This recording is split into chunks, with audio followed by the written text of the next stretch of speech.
दशमी तिथि को महादेव को अगर एक शमी का पत्ता दशमी के दिन समर्पित कर दिया जाता है तो जिंदगी में कभी वैभव और धन की कमी नहीं आती। उसी तरह इस अगर एक शमी का पत्ता दशमी के दिन चढ़ा देने पर महाराज जीवन का ऐसा कोई कार्य नहीं होता जो सफल ना हो।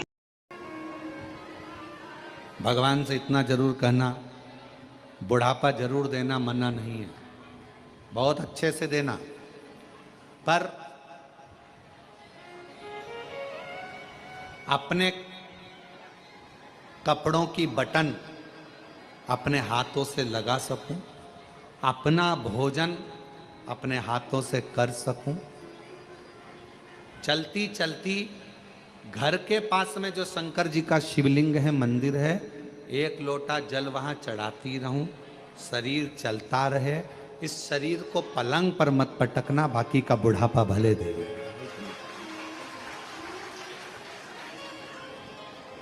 और अंत समय प्रभु आना पड़ेगा, वचन दिया तो निभाना पड़ेगा। अंत समय प्रभु आना पड़ेगा, वचन दिया तो निभाना पड़ेगा।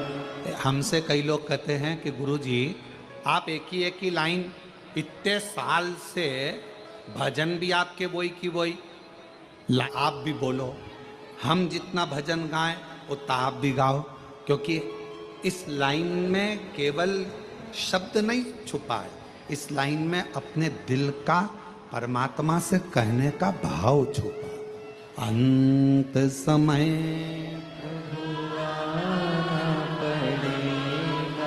वचन दिया तो निभाना पड़ेगा। आए ना आए प्रभु कुटुंब कबीला, अंत समय प्रभु आना पड़ेगा, वचन दिया तो निभाना पड़ेगा। अंत समय भगवान अंत समय में पधारे।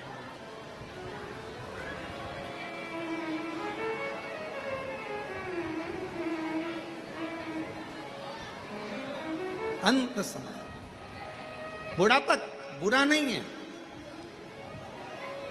लोग भले कहें कि बुढ़ापा बुरा, पर बुढ़ापा बुरा नहीं, श्रेष्ठ।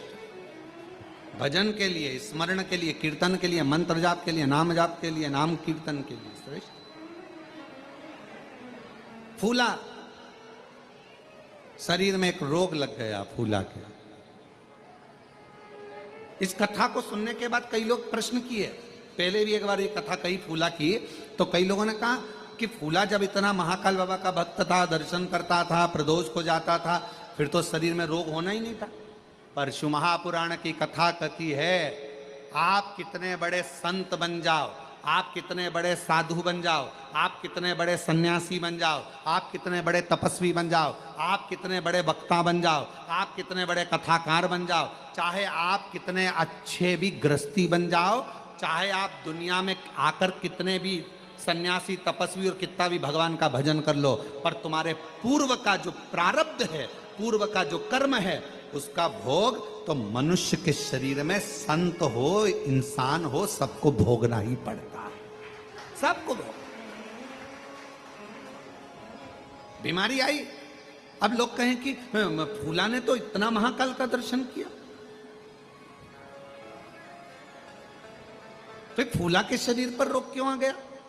पूर्व का कर्म का भोग मनुष्य को मानव शरीर में आकर भोगना पड़ता है।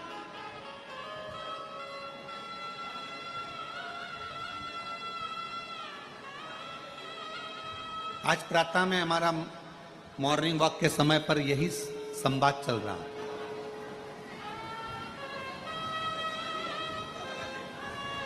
आज सुबह मॉर्निंग वॉक के समय पर हमारे साथ में जो रहे सब लोग, उनके साथ में हम यही चर्चा करें कि कोई पिछले जन्म के अच्छे कर्म मुझे बाबा तेरा साथ मिला, कोई पिछले जन्म। माँ कह रही है उसके बाद तो मंदिर का जल पीना चालू करा, उसके बाद तो दर्द ही नहीं हुआ, पाँव पूरे ठीक। शिव कृपा।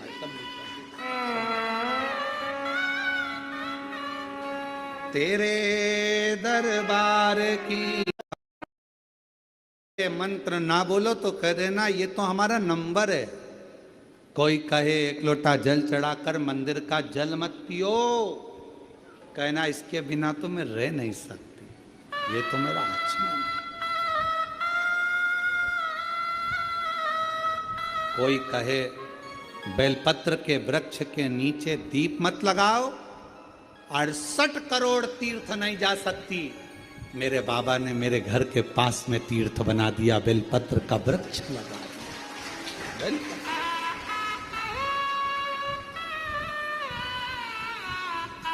थोड़ी सेवा करा करो, बेलपत्र के वृक्ष के नीचे जाओ तो थोड़ा कचरा वचरा साफ करा करो, दिया वगैरह पड़ा हो तो उसको उठाकर एक साइड ले जाकर रख दिया करो, कचरा वगैरह हो रहा है तो साफ कर दो। बहुत फल है महाराज, बहुत। एक साथ इतने तीर्थों को साफ करना कितना पुण्य।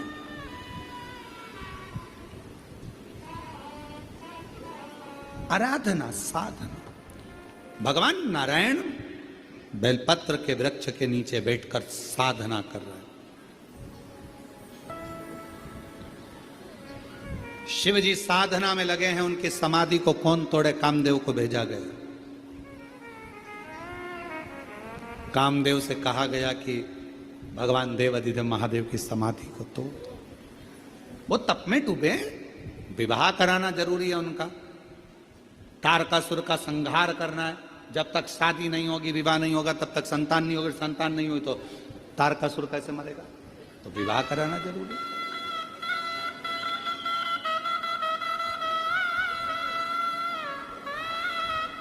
बहुत जरूरी। और धीमा बजाओ भोलानाथ डमरू, धीमा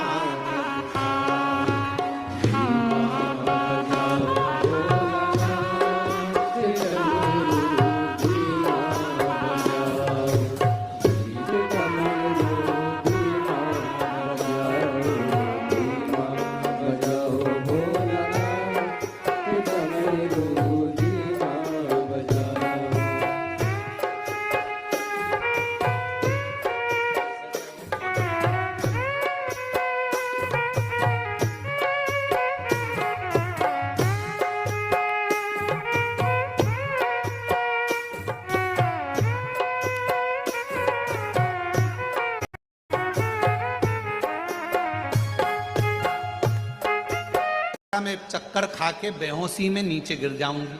मेरी बहू कन्हैया को लेकर आएगी, कन्हैया मेरे कानों में मंत्र देगा, मैं उस मंत्र को सीख जाऊंगी। फिर कोई भी बीमार पड़ेगा, किसी को दुख होगा, वो मुझे बुलाएंगे, मैं उस मंत्र को बोलूंगी, वो ठीक हो जाएगा। अब बूढ़ी माँ चक्कर खाकर नीचे गिर गई, बहू दौड़ कर कन्हैया के पास गई, ओ ठाकुर ओ कृष्णा, कन्हैया कन्हैया कन्हैया, कनुआ कनुआ कनुआ। कन्हैया ने पूछा क्या हुआ? कहा मेरी सास चक्कर खा के नीचे गिर गई है, जल्दी चल उसको ठीक कर दे। इतने में कन्हैया तो जानते थे। कन्हैया ने कहा गोपी से सुन, मैं बूढ़ी के कानों में मंत्र नहीं देता। इतने में तो गोपी ने कहा वाह वाह वाह वाह, बेचारी वो बुढ़िया है, इसके कानों में मंत्र नहीं देगा, युवान युवान गोपी को मंत्र। अरे ऐसा नहीं है, पर तेरी सास को तो नहीं दूंगा। अरे कन्हैया मर जाएगी वो, कृपा कर दे कन्हैया। तब कन्हैया ने कहा कि मैं बूढ़ी को कानों में मंत्र नहीं दूंगा, पर मेरे पास में एक छड़ी रखी है, 4 बार छड़ी मारूंगा ना तो बुढ़िया ठीक हो जाएगी। इतने में गोपी ने कह दिया भले तू छड़ी से क्या डंडे से मार ले, पर मेरी सास को अच्छा कर। तो क्या चल अब ठीक कर दूंगा।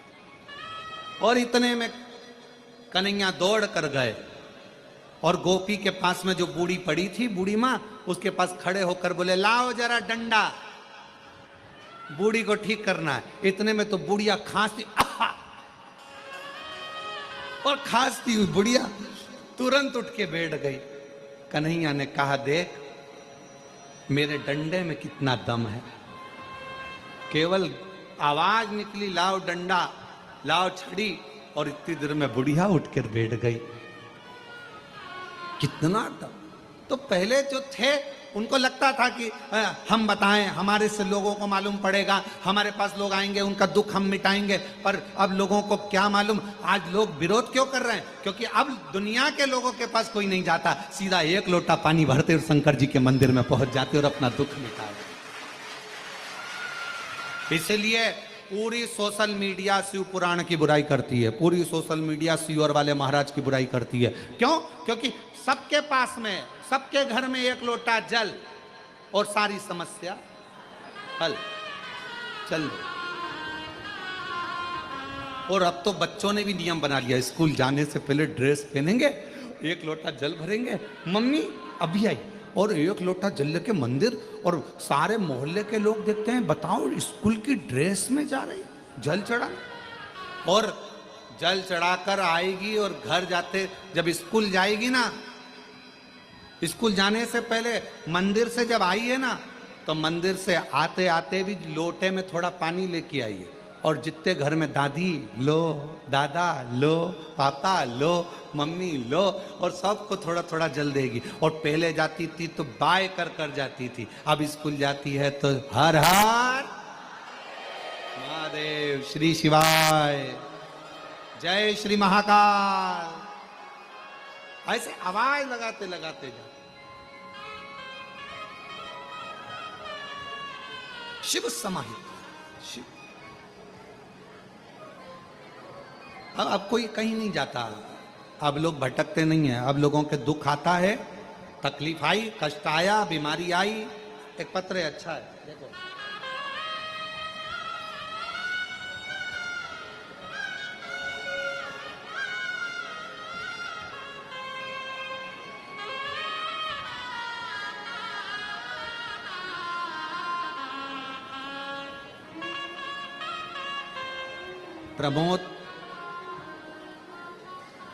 प्रमोद सारस्वत, महेंद्र नगर, अलीगढ़, उत्तर प्रदेश। कहीं बैठे हों तो हाथ हिला सकते हैं। आप ही हैं? आप तो यहीं से आ जाओ, इधर से आ जाओ। प्रमोद सारस्वत, महेंद्र नगर, अलीगढ़, उत्तर प्रदेश के निवासी हैं। मेरे पेट में अचानक बहुत दर्द हुआ, डॉक्टर के पास गया तो उसने अपेंडिक्स बताया, ऑपरेशन का बोल दिया। हमने उनसे कहा हमें थोड़ा वक्त दो, हम घर आए, और घर आकर भोले जी का जल पीना शुरू कर दिया। 15 दिन बाद मैंने फिर अल्ट्रासाउंड कराया तो डॉक्टर ने कह दिया अपेंडिक्स नहीं है और तुम्हें ऑपरेशन की जरूरत नहीं है। मैं बाबा को प्रणाम करना है। गुरुदेव, एक बात और कहना थी, मेरी बेटी अहमदाबाद में रहती है, उसे डॉक्टर ने कैंसर बता दिया। सब लोग बहुत टेंशन में हो गए कि मेरी बेटी को कैंसर बताया, और मैंने अपनी बेटी से कहा कि तू चिंता मत कर, शिवजी पे जल चढ़ा हुआ पीना चालू कर दे, बेलपत्री खाना, सब बाबा का नियम पूरा करना, सियोर वाला बाबा कथा कहता है सुनना, बाबा अच्छा करेगा। आज मैं बाबा को धन्यवाद देने के लिए आया हूं गुरुदेव कि आज मेरी बेटी की रिपोर्ट भी पूरी नॉर्मल हो गई, उसका कैंसर नॉर्मल हो गया। मैं बाबा को प्रणाम करने के लिए। शिव शिव है, शंकर शंकर, ओघड़ी ओघड़ी।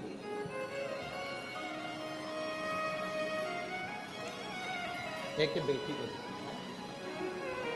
देखिए, पहले आ चुके हैं, रख दिया, भूल गए, स्मरण में नहीं, मर्जी से ही आनंद पाते। अपनी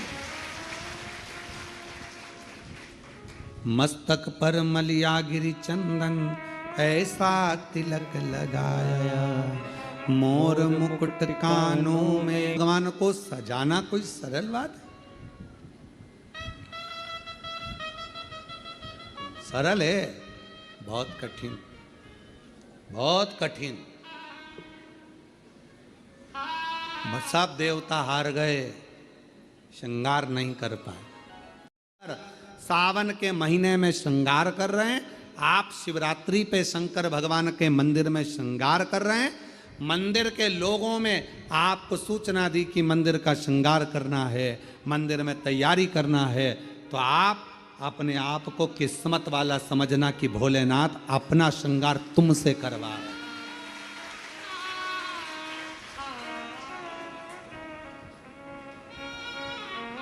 भोले बाबा आपसे श्रृंगार करवा रहे हैं।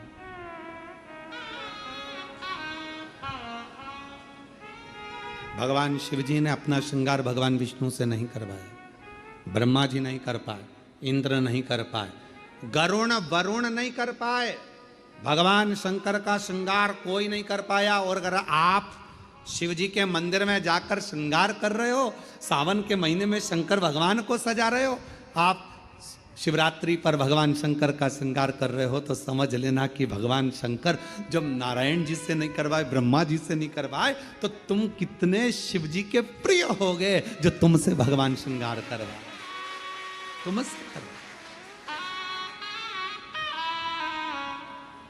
और वो कितना मस्तक पर मलिया गिरी चंदन ऐसा तिलक लगाया। बाबा अगर आप सज रहे हो और हमसे सजवा रहे हो, तो ये तो हम पर आपकी करुणा, हम पर कृपा है। पर किसी किसी को अहंकार आ जाता है, मंदिर में तैयार करते करते किसी किसी को अभिमान आ जाता है, अगर मैं मंदिर नहीं गया तो श्रृंगार नहीं होगा। कई कई माताएं नहीं कह देती, मैं मर गई ना उस दिन मालूम पड़ेगा, तो मर जा। अभी देख लेते, ऐसे मरने से काम नहीं चलेगा। मैं अगर दुकान नहीं गया तो दुकान नहीं चलेगी, मैंने ये काम नहीं किया तो मेरा ये नहीं होगा, मेरा ये काम नहीं हुआ। अरे भाई, कई लोग कहते गौतम मैं हूं जो मंदिर में श्रृंगार कर देता हूं। सावन के महीने में मैंने कैसा श्रृंगार करा, शंकर जी को कैसा सजाया, मंदिर में रंगोली मैंने डाली, मंदिर में ये काम मैंने करा। गौतम मैं हूं जो श्रृंगार कर रहा हूं, मैंने करा। अरे भाई, भगवान नारायण से नहीं करवा पाए, ब्रह्मा जी से नहीं करवाए, इंद्र से नहीं करवाए, तेरे से करवा रहे हैं। समझ लेना कि तू भगवान के करीब है। अहंकार मत आने देना, अभिमत्ता नहीं आने देना, अहमता में मत फूल जाना। तेरे से करवा रहे, तेरे से महकता रहे। ब्रह्मा जी से नहीं हुआ श्रृंगार, भगवान विष्णु जी से नहीं हुआ श्रृंगार किसी से। तब भोलेनाथ जी से पूछा कि अब क्या होगा, क्या करें। शंकर भगवान बोले काल भैरव को बुला लो, इससे जोरदार ब्यूटी पार्लर कोई नहीं जानता। अब काल भैरव नाम सुनते से ही लोगों की हालत ढीली हो जाती है। काल भैरव, बटुक भैरव, ओहो बाल भैरव, नाम सुने तो आदमी के आगे आधे से ज्यादा के पसीने छूट जाते। काल भैरव, भयंकर रूप, बड़े विकराल नयन, दंत, स्वरूप काला, भयंकर बाल, त्रिपुंडा लगा हुआ। अब इतना तो क्या, तुमने देखा होगा ब्यूटी पार्लर वाले जितने भी होते हैं पहले खुद का श्रृंगार करते हैं। जब वो ही सुंदर नहीं होंगे तो दूसरे को क्या खाक सुंदर बनाएंगे। पहले स्वयं बोला सही है कि गलत है, पहले उनको खुद का श्रृंगार करना पड़ता है। एकदम बढ़िया लाइन वन खींच के डब्बा मब्बा भरो, फिर यहां से नीली पीली हो जाओ, बाल खुले, दांत बड़े बड़े, टीकी लंबी चौड़ी, और होठ काले और दांत सफेद। तो फिर तो वो हमारे यहाँ श्राद्ध पक्ष में हमारे यहाँ दीवार पर वो गोबर से बनाती हैं संजा, तो उसमें गाती हैं हिरनी को बड़ा बड़ा दांत कि थारी अम्मा मारेगी कि कूटेगी, संजावाई चली ससुराल। अब हमारे यहाँ इधर गाते, अब तुम्हारे उधर गाते कि नहीं गाते वो हमको नहीं मालूम, पर हमारे इधर गाते संजा है होली है पूज लो। अब वो छोटी सी गाड़ी लुढ़कती जाए, बामे बैठी संजा माय लहंगो लहराती जाए, चूंदड़ी चमकाती जाए, चूड़ला दमकाती जाए, संजा बाई वो जाए। अब तो गाय सुन, गावे अब वो मालूम पड़े पार्लर जिसके यहाँ जा रहे हो श्रृंगार करने, अब मालूम पड़े वो ही विकराल रखे, तुम मन में आए तुम तैयार तो कर दोगी? हाँ, किसके जैसी करोगी? मेरे जैसी? रिंदे हाथ जोड़ो, हमको नहीं होना तैयार है। तो पहले पार्लर वालों को तैयार होना पड़ता है, पहले पार्लर जो चलाए पहले वो श्रृंगार करे, तब तो अब भगवान नारायण जी से भगवान शिव तैयार नहीं हुए, भगवान ब्रह्मा जी से नहीं हुए, इंद्र से नहीं हुए, फिर पूछा कौन को बुलाया जाए, सब हार गए। आखिरी में सूचना कर दी काल भैरव को, भगवान काल भैरव आए।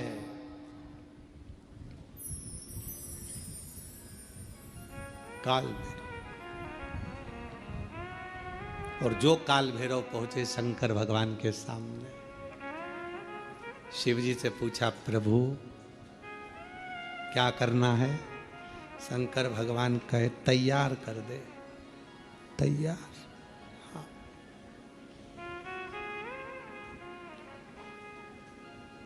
काल भैरव ने अपने गणों को बुलाया, जाओ शमशान। भगवान विष्णु मन में सोचे शमशान से क्या लाएंगे, जाओ शमशान, राख उठा लाओ। लक्ष्मी जी ने नारायण भगवान से कहा हो गया तैयार, हो गया। अब राख लपेटने से कोई दूल्हा तैयार। अरे भाई पूरी जिंदगी लपेटो, पर शादी में तो अच्छे से डेंटिंग पेंटिंग करके बढ़िया अच्छे से तो रहो, हैं? जब तक चढ़ाते रहो। जिस दिन तुम्हें समेट के लोटे में भर दे बस उस दिन जल समाप्त, सारी समस्या का हल एक लोटा जल।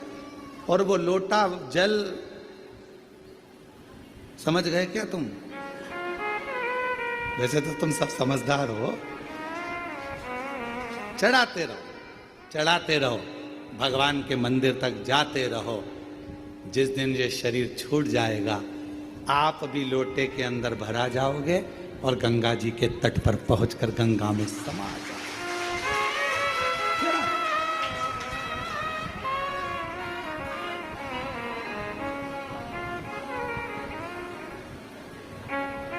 चढ़ा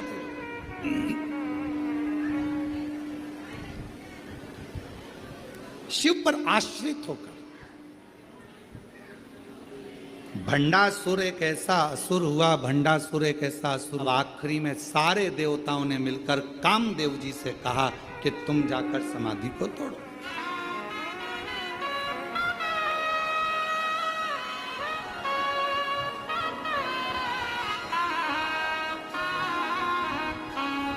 इस समाधि को कोई तोड़ नहीं पा रहा, तुम जाओ। और भगवान देव अधिदेव महादेव जो तप साधना में लगे थे, कामदेव समाधि को तोड़ने के लिए चले। समाधि। और अभी कथा में कहा यदि कोई श्री शिवाय नमस्तुभ्यम बोल रहा है, कोई ओम नमः शिवाय बोल रहा है, कोई नमः शिवाय बोल रहा है, कोई राम नाम बोल रहा है, कोई कृष्ण नाम बोल रहा है, कोई हरे राम राम राम हरे हरे, कोई हरे कृष्णा कृष्णा कृष्णा हरे हरे, कोई राधे राधे, कोई शिव नाम, कोई जगतजननी का नाम, कोई अम्बा का नाम, जिसकी मर्जी पड़ रही है वो बोलो। पर अपने मुख से कभी ये मत बोलो कि ये मंत्र जपो कि ये मंत्र जपो। तुम्हारा दिल जिससे लग जाए उसका मोबाइल नंबर याद कर लो, वो उसका मंत्र याद करो।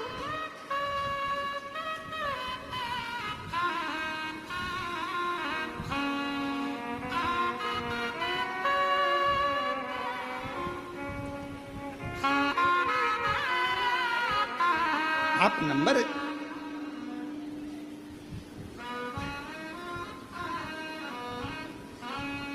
अच्छा बोलो, ईमानदारी से बोलना जरा, हो उत्तर सही से देना।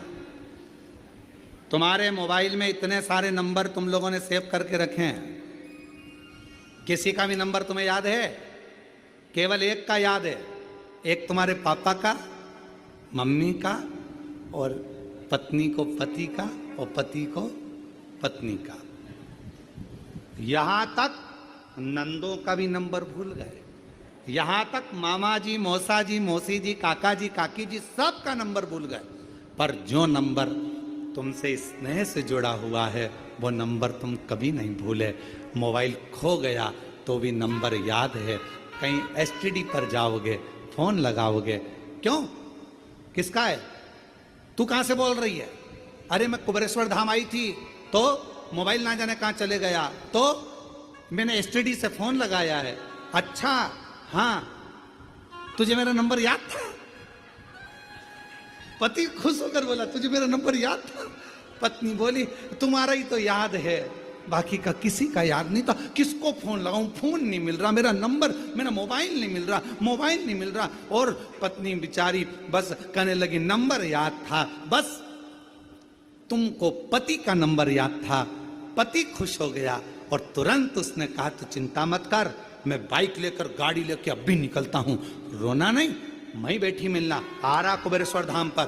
और आया, तुरंत टिकट विकेट कटा के और दूसरे तीसरे दिन तो यहां पहुंच गया।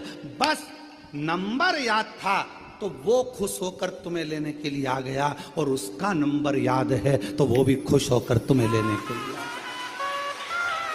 नंबर याद, और उसका एक ही नंबर है, श्री शिवाय नमस्तो, श्री शिवाय नमस्तो। उसका नंबर याद रखो, नंबर गुनगुनाते। अपने बच्चों को भी बता दो ये नंबर याद रख लेना, अपने घर के बच्चों को भी कह दो ये नंबर मत भूल जाना, ये नंबर याद रखना, ये नंबर बहुत काम का है। जब जब तकलीफ आया था तो भगवान शिव ने उनको कंधे पर उठाकर तांडव किया था। खूब क्रोध,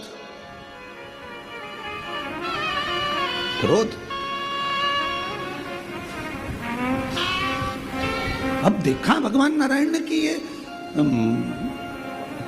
ये क्रोध में भगवान शिव तो ये सब नष्ट कर देंगे। करा क्या जाए तो का सुदर्शन उठाया और मां आद्य शक्ति दुर्गा भवानी के शरीर के टुकड़े कर दिए, शरीर के टुकड़े।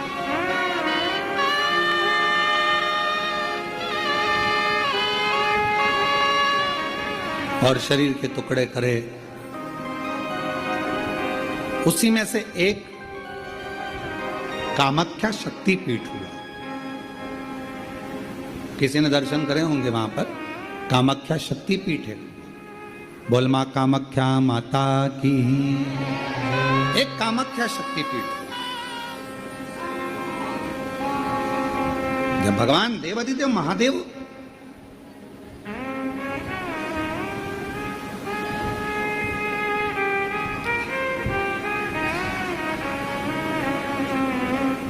माता सती के जाने के बाद में उनका भाव में जो क्रोध था, मेरी धर्म पत्नी मां सती चली गई,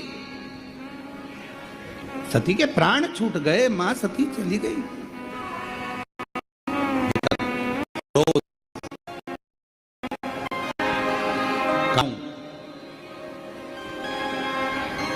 किस स्थान पर जाऊं,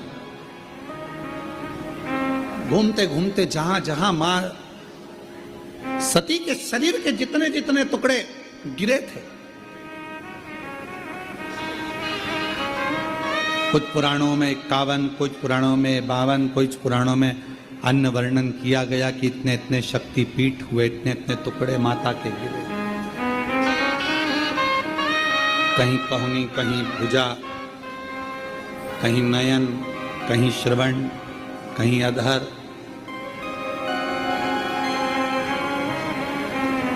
सब दूर गए। और भगवान शिव नवरात्र के अवसर पर आप लोग कथा सुन रहे हैं, बहुत ध्यान देना। ये कथा का, देवी भागवत का ये प्रसंग माँ शिव और शक्ति का यह प्रसंग शिव महापुराण की कथा चल रही है। इसको 5 दिन तक हमें केवल शिव और शक्ति पर ही सुनना। और आपको मालूम होना चाहिए कि नवरात्र कहां से प्रारंभ हुआ। आपको ज्ञात होना चाहिए कि नवरात्र का शुरुआत कहां से हुआ। इस कथा को वहीं से लिया जा रहा है कि नवरात्र की शुरुआत कहां से हुई।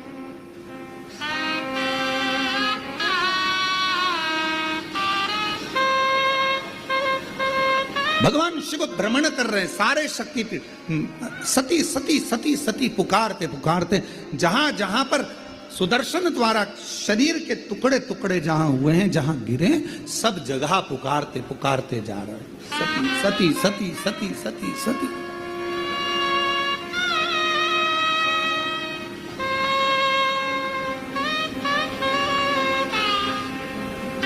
जैसे आप लोग किसी माता जी के मंदिर में दर्शन करने जाते हो तो भाव से कहते हो ना, प्रेम से बोलो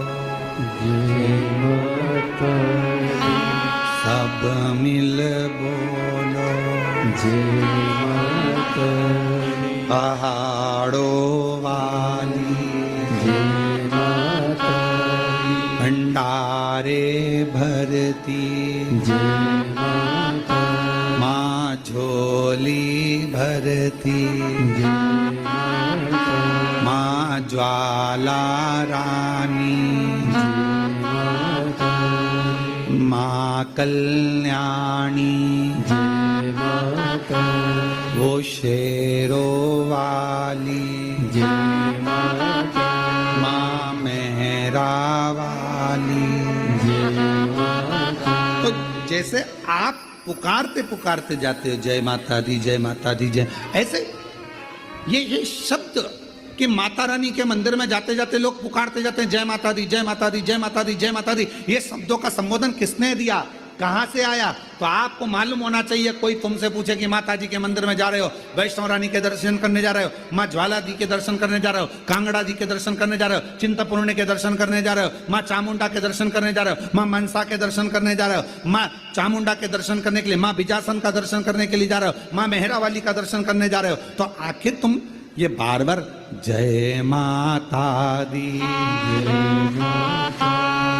जय माता दी, ये माँ का नाम जय माता दी जय माता दी जय माता दी इतना चिल्ला चिल्ला कर क्यों बोल रहे हो, क्यों पुकार रहे हो, क्यों कह रहे हो? कोई तुमसे पूछे आखिर ये कहां से आया, तो कह देना सबसे पहले भगवान शिव जब माता सती के शरीर के टुकड़े हो गए, सुदर्शन चक्र से काटा शरीर का मां का टुकड़े टुकड़े हो गए, शक्तिपीठ का निर्माण हो गया, तो पहली यात्रा भगवान शंकर ने करी एक एक शक्तिपीठ की। और भगवान शिव संपूर्ण शक्तिपीठ पर जाते हैं और पुकारते हैं सती सती सती सती सती सती। अब हम तो सती नहीं कह सकते क्योंकि हमारी मां है,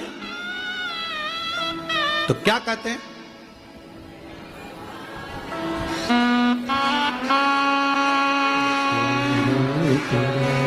जय माता जय मां। अमावस्या या अन्य महीने की अमावस्या इतना फल क्यों देती है, इतना आनंद क्यों देती है, हमारे पूर्वजों के लिए इतना सुख क्यों प्रदान करती है? कभी अपने मन में यह भाव प्रकट करिएगा कि अमावस्या इतनी फलदायक क्यों होती है, क्यों हमारे पूर्वज, क्यों हमारे पितर, क्यों हमारे गए हुए जो भी जीव हैं, और केवल कितने कितने किस्मत वाले हो आप सब। शिव महापुराण की कथा कहती है कि श्राद्ध, पिंड, तर्पण, तिलांजलि, जो जन्म लेकर बड़ा होकर चले गया उसका तर्पण हो रहा है, उसकी तिलांजलि हो रही है, उसका पिंड हो रहा है, उसका तर्पण हो रहा है। पर कई कई मेरी जीजियां इस संसार में, कई मेरे जीजा उन बैठे हैं, कई बेटियां बैठी हैं, कई जीजा बैठे हैं, कई माताएं बैठी हैं जिनके गर्भ में 2 महीने का, 4 महीने का, 3 महीने का, 6 महीने का, 7 महीने का कोई बच्चा जन्म लेने के बाद चला गया, किसी का गर्भ में 2-4 महीने का चले गया, किसी का 6 महीने का चले गया, किसी का जन्म लेने के बाद चले गया, कोई कुंवारी अवस्था में मर गया, कोई अधोगति में मर गया, कोई विवाह ही नहीं हुआ था तो चले गया, कोई छोटा सा बाल्यावस्था में चले गया, ना जाने कैसे जीव चले गए। कई माताएं बैठी हैं संसार सागर में, का 1 साल का, कोई बड़ा हो गया, कोई छोटा, कोई कैसा, अधोगति में चला गया, वो भीतर की भीतर चला गया, आखिरी में समाप्त हो गया। उसकी गति क्या? प्राण तो आए थे उसमें, श्वास तो थी उसमें, था तो आपका, जीव तो था उसमें।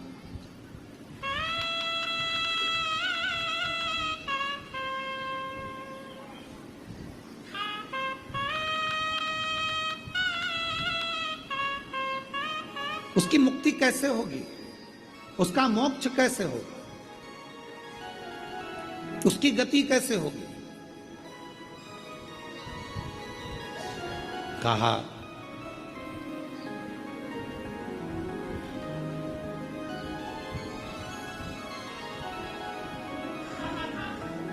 मत्स्य पुराण का एक चरित्र है, और मत्स्य पुराण का ये पवित्र चरित्र अक्षोदा सरोवर को दर्शाता है। एक अक्षोदा नाम की एक बड़ी सुंदर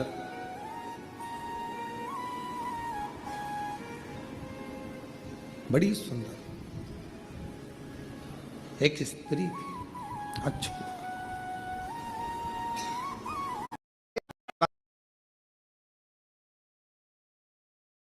जी अच्छे जोरदार चुन्नी वेस्ट पहन के बैठी हैं, हम बढ़िया हाथ जोड़कर क्यों गीला कर रहे हो? बोलो बोलो, सही है कि गलत है?